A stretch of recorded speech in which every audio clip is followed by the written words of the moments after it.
What's going on, you guys? TBR here, back yet again with another King of Fighters All-Star video. And in today's video, we are going to be taking an in-depth look at the newest in-game mode to be added to the King of Fighters All-Star, and that is, of course, going to be Deimos base. Is it any good? Did I like it? Did I have fun with it? Did I enjoy it? We're going to find out in today's video. But before we get into all of that and more, make sure if you guys are new here to the channel and you enjoy daily King of Fighters All-Star content such as this, you smash that like button and subscribe, and let's go ahead and get into today's video. Now, for those of you who are looking for a guide on this dungeon, this is not going to be a guide. This is more so just going to be my first time playing through this thing, my general observations and opinions. I will be giving some tips and advice as we go through. I'll also be showing each one of the bosses for every 10 stages, but other than that, I'm not going to be trying to make this into any sort of guide. That might be something I do later on down the line, but that will not be this video, so if that's what you're looking for, sorry to disappoint, but that is not what this is. Now, some of you may be wondering to yourselves, what the hell is a Deimos base? Well, for those of you who are unaware, Deimos actually means the personification of terror in Greek and is also the son of Aphrodite and Ares, but oh wait, we're talking about the King of Fighters All-Star, my bad. So yeah, let me try that again. Deimos base in the King of Fighters All-Star is a 50-stage tower-based mode that was just added into the game yesterday that is currently running in its beta phase. Now, each stage is going to have its own restrictions and rules, and it is also going to have a CP recommendation tied to it, but keep in mind that this is just a recommendation, and it is not a CP requirement, which is going to make this a lot easier on a lot of people out there, and you're also going to have to make sure that you pick a team of a minimum of 3 characters that are all at Awakening level 1 or higher. So you have to have Awakened characters in order to enter into this, but basically between each stage you are going to be able to pick between one of 3 different buffs. These buffs appear to be random, but once you pick one, it will be added to the pool of buffs that you have accumulated over the time going through these stages, and basically what will happen is your character's HP will carry over to the next stage, so that means that you're either going to have to use a character that has an onboard heal or a healing striker to keep that character alive, or you're just going to have an extremely high amount of high-level characters in your account, so that way if one faints, you don't have to worry about it. Because if a character faints, you are not going to be able to use that character in Deimos base again until the next season or the next payday. Now, of course, one of the big selling points of Deimos base and what has got a lot of people excited is the fact that it looks like we are going to be able to get the rewards for clearing these stages each and every single week on payday, which is going to mean that we are going to be getting an extra 500 free-to-play rubies in our accounts each week for clearing this entire event. So basically what you do is you clear out these stages, go to your event tab, pick up your rewards. You're going to get a ton of summoning tickets, you're going to get a ton of awakening XP capsules, and of course that 500 rubies means that we are potentially going to be looking at an extra 2,000 free-to-play rubies each month just for playing through this mode. And I think that about covers the basics, you guys. So as far as Deimos base itself, when it comes to actually playing through this thing, here's my observations now that I've cleared it out. And by the way, yes, I did solo this entire thing just using King, but what did you expect? I'm the ultimate King simp. Now, when it comes to my actual thoughts on this tower, it's cool, I like it, but there are clear indications that this is a beta test for this. There's a couple of things that I really hope they improve on. We'll talk about those as we go through the video, but I want to talk about just some general tips, advice, and things that I observed while I was going through this first, and then we'll get into all of that. So the first thing that of course I'm going to recommend to all of you guys out there is you're definitely going to want to try and use a healing striker. If you have a healing striker that you can use for this, that is going to make your lives a whole lot easier. My recommendation is always going to be Athena 98. That is the character that I generally use for those purposes, mainly because she is going to be able to give you that nice 30% heal over the course of 10 seconds, which is really, really nice. Now, of course, there's a ton of healing characters out there you can use as strikers, so I'm not going to sit here and name all of them off, but you can pick any of those and that should be good, but I just always recommend Athena 98. Now, other things in here that you want to take into account, my recommendation would be to try and find characters that are going to have stuns or some type of CC. So if you have characters that are going to have things like fear, or they're going to have a stun, or they're going to have chill or freeze, any of these things are going to be beneficial going into this. More than likely, the best possible character for this entire thing is probably either going to be BS Leona or BS Goenitz, in my opinion. Yes, either of those should be able to just go through this thing without much of any problem. And I know that the CP requirements are something that does scare a lot of people, but if you have any cards that can give you extra CP bumps based on crit damage or crit rate, then that is going to be the way to go, because you can get yourself a ton of extra CP just for equipping those types of cards. I'll pop a couple of on screen real quick just so you guys have a few visual examples of what I mean.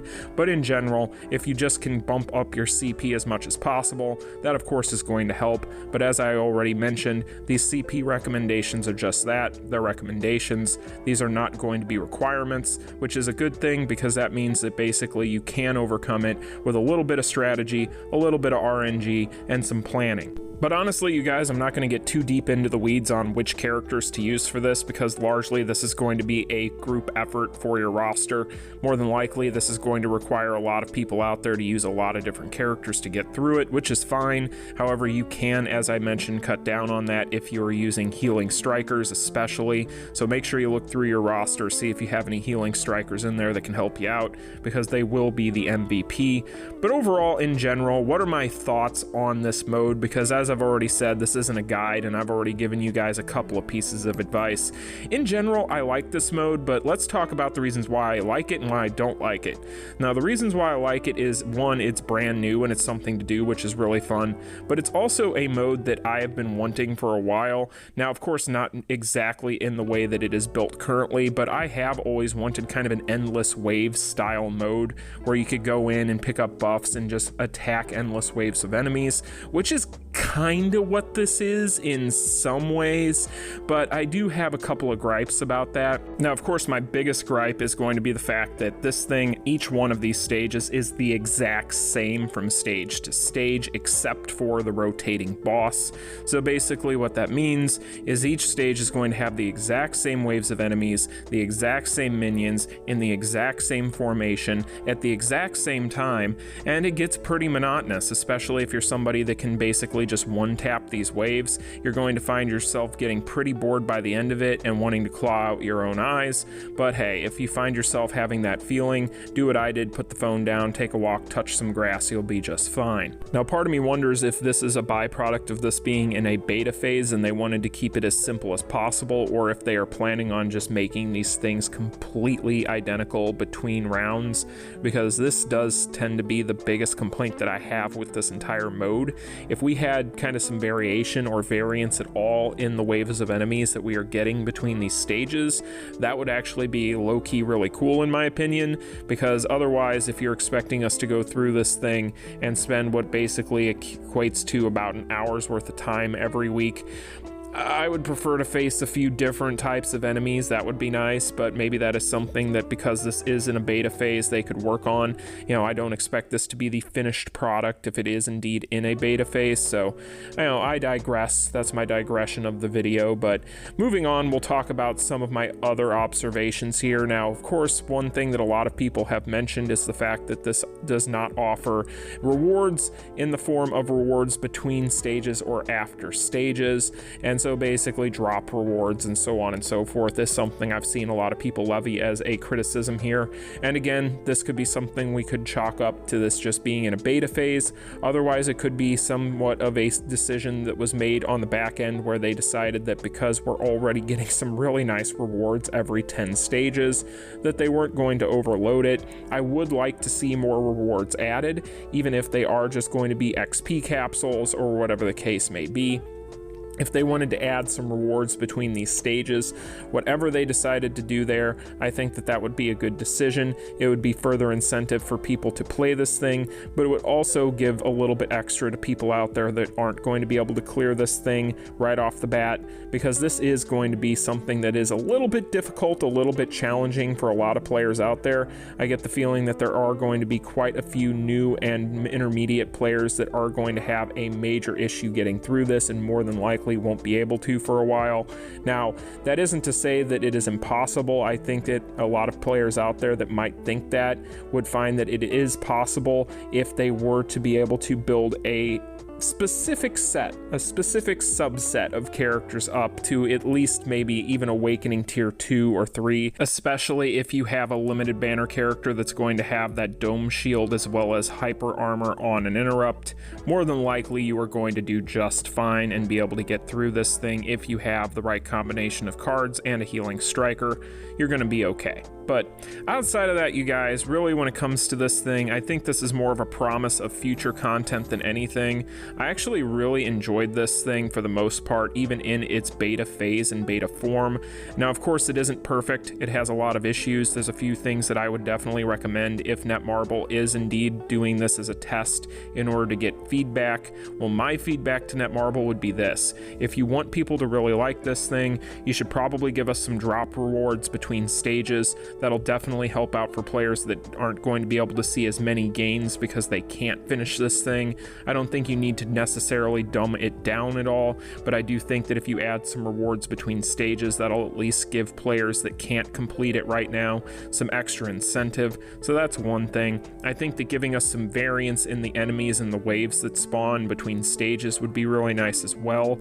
I do feel like that does tend to get a little bit monotonous after a while, although I suppose I appreciate the fact that you are allowing us to plan for these things and be able to keep it simple, but at the same time I would prefer to see different waves of enemies because I think that that would keep things fresh and interesting. And then outside of all of that, I think another thing that they could definitely do to make this thing a little bit easier on people is maybe give people buffs that are specific to the types of characters they're currently using on their team, because I do get the feeling that players that are going to be a little bit below that CP recommendation, while it is only a recommendation, will definitely be hurting if they go a few stages without buffs that are going to be beneficial to their actual team. So maybe set it up to where those buffs are something specific to the types of characters on the current team or something along those lines. I think that that would probably help those players out quite a bit. Because I know for me personally, going through and soloing this with King, I was noticing that I was getting, 2, 3, 4 stages at a time where I wasn't getting a buff that I could really apply to her. So that is one little thing, and it really didn't hurt me at all, but I do think it would be something that would hurt players that have a limited set of characters they can use for this. So that would maybe give them a little bit of an edge, but not something so much to where it totally just breaks the entire mode. I do think that that would be something to maybe look at as well, but otherwise I think that this thing is fine in its current form outside of those things.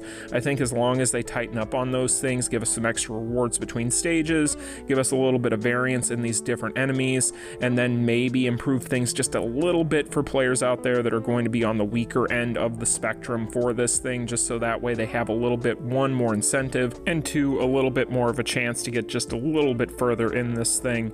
But outside of that, I don't mind it. It's actually pretty good. I wish there was a way they could cut down on the time that you need to invest into it, but then again, you don't have to sit down and binge it like I did in order to clear it for the first time, so just kind of take it a chunk at a time each day and you should be just fine. But anyway, you guys, those are my thoughts on Deimos base. Let me know your thoughts in the comment section down below. I know that there's people out there that love it, some people hate it, so let me know in the comment section what you feel about it, what you think they could improve on. But until the next one, like, share, and subscribe. I'll see y'all later. Peace. Continue.